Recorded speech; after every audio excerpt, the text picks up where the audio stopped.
भगवा को कलंकित करने का एक प्रयास किया गया था। ये वही सुनील जी हैं जिन्होंने पत्र लिखकर लॉरेंस बिश्नोई को कहा था कि आप इलेक्शन लड़ेंगे। हम मंदिरों को पैसा देंगे, हम मठ को पैसा देंगे, जो हमारे गुरुकुल बंद किए गए उससे शुरुआत किया जाएगा। ऐसे नहीं कि बीजेपी और शिंदे जो मदरसाओं को पैसा दे रहे हैं। आज उत्तर भारतीयों को मारा जा रहा है महाराष्ट्र में। राज ठाकरे अपने आप को हिंदू बोलता है और भाषा के नाम पे हिंदू को ही मार रहा है। शिंदे बेटे हैं जिन्होंने हिंदुओं को वादा किया था कि वो हमारी सुरक्षा करेंगे। आप अगर बटोगे तो कटोगे, एक रहोगे तो सेफ रहोगे। आज हमने सुप्रीम कोर्ट में याचिका लगाया है राज ठाकरे के विरुद्ध। कम 1000 से 2000 लोगों को ये मारने वाला था। नमस्कार, मैं हूं पीयूष तिवारी और आप देख रहे हैं नवभारत लाइव। नवभारत लाइव के इस खास एपिसोड में हमारे साथ जुड़ चुके हैं पंडित सुनील शुक्ला जी। सुनील शुक्ला जी संस्थापक हैं और अध्यक्ष भी हैं उत्तर भारतीय विकास सेना के। बहुत बहुत स्वागत है आपका नवभारत पर। धन्यवाद भैया। सुनील जी, देखिए आज जो फैसला आया है 17 साल बाद, उस पर क्या कुछ कहेंगे? क्या ये सनातन की जीत हुई है? 100% सनातन धर्म ये 5000 साल पुराना धर्म है। केवल देश की हित नहीं, जग की हित की बात करता है।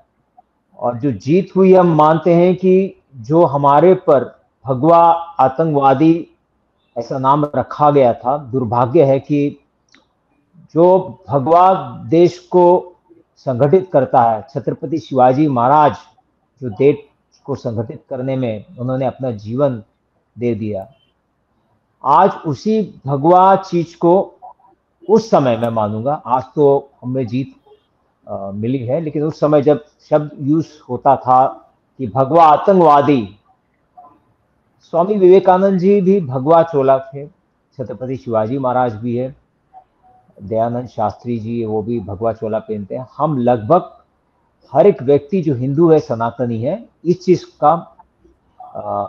का सम्मान करता है कि हम भगवाधारी हैं। लेकिन कहीं ना कहीं गलत गतिविधि चलाने वाले लोग इस देश में, जो दूसरी पार्टियां हैं जो नहीं चाहती है कि ये देश हिंदू राष्ट्र बने, तो इसके लिए भगवा को कलंकित करने का एक प्रयास किया गया था।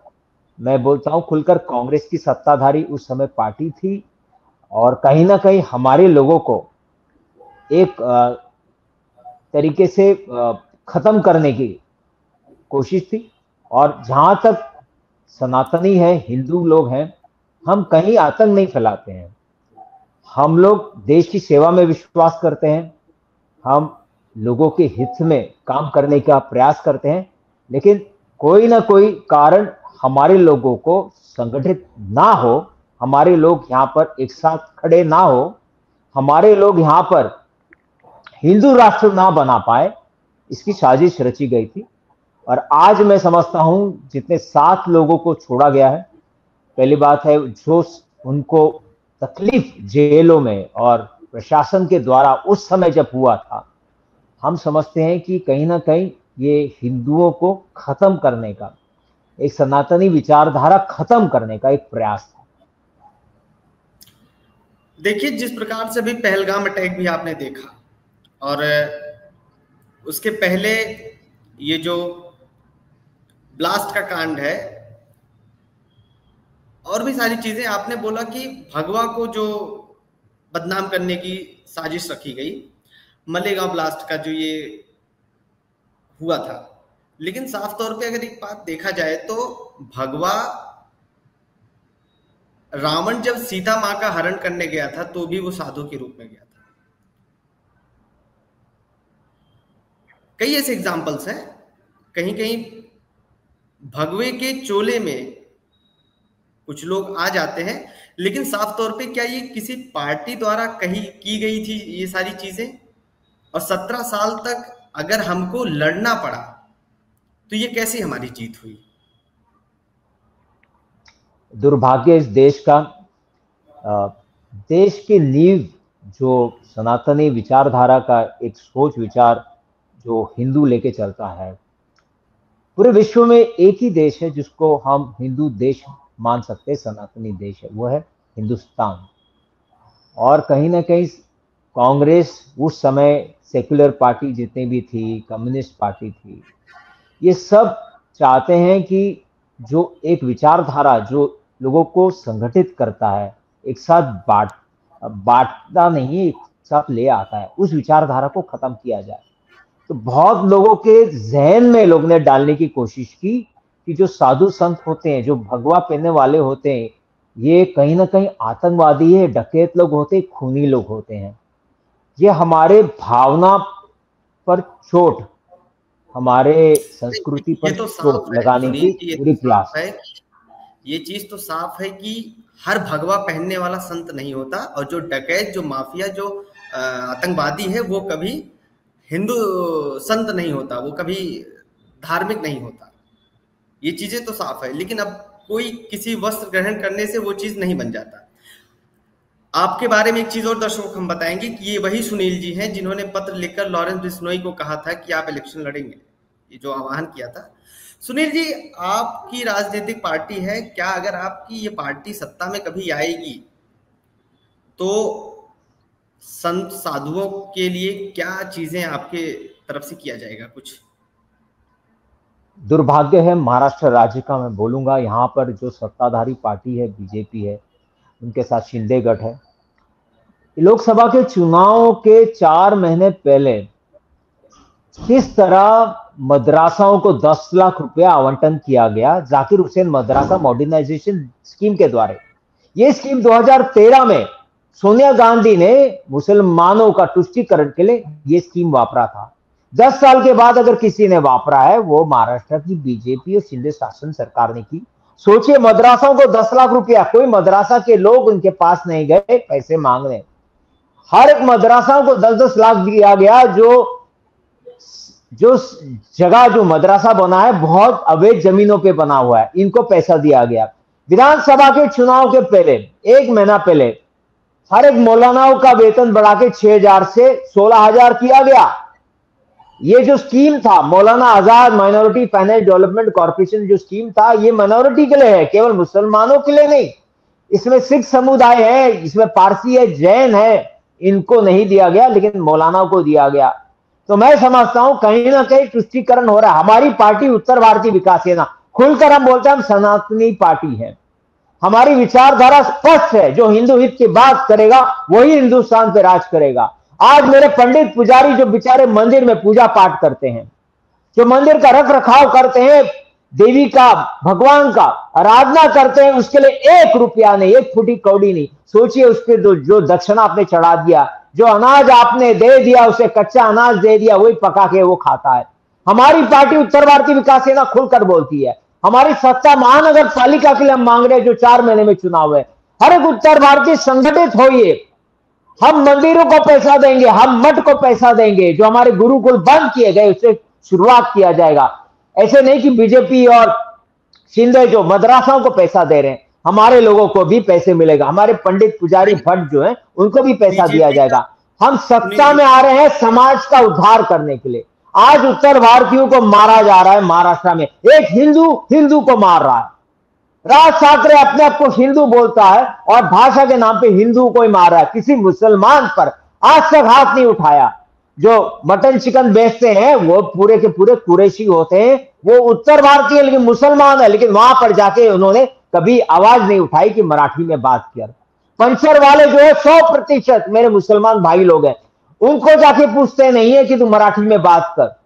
चाबी वाले जितने बनाने वाले पूरे मुसलमान हैं, पंचर वाले, चाबी वाले, मटन चिकन वाले, इनको पसंद है। लेकिन जो उत्तर भारतीय जो हिंदी भाषी है, जो देवनगरी से आया है, जो राम के नगरी से आया है, उसको भाषा के नाम पे मारने का काम हो रहा है।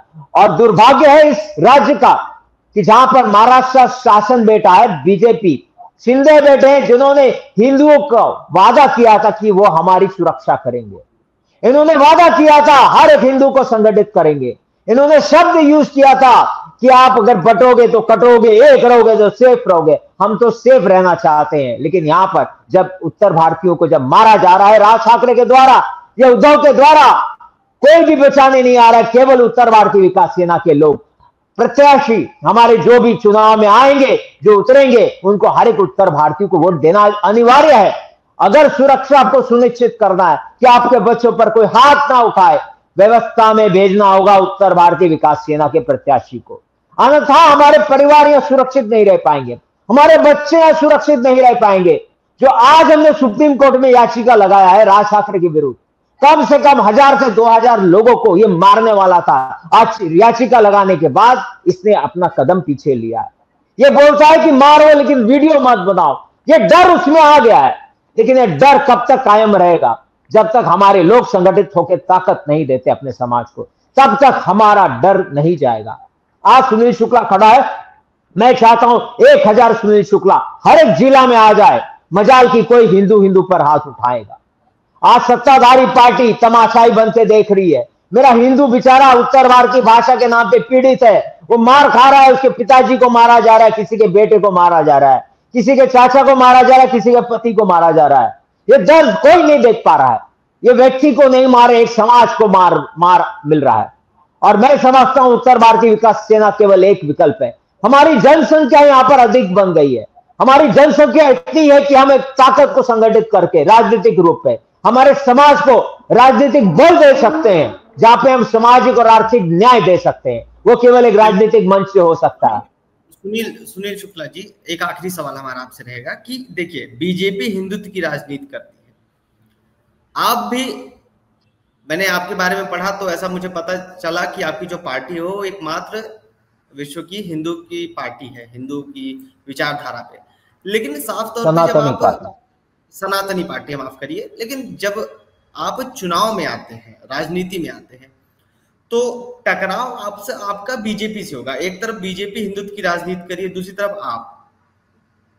तो आप, जैसे आपका बीजेपी से अलग क्या राजनीति का विचारधारा है? जनता कैसी ये चीजें आपको समझे कि आप जो गारंटी ले रहे हैं कि आप हमको अगर जिताएंगे तो हम उद्धव ठाकरे द्वारा जो मारपीट की जा रही है वो नहीं होने देंगे।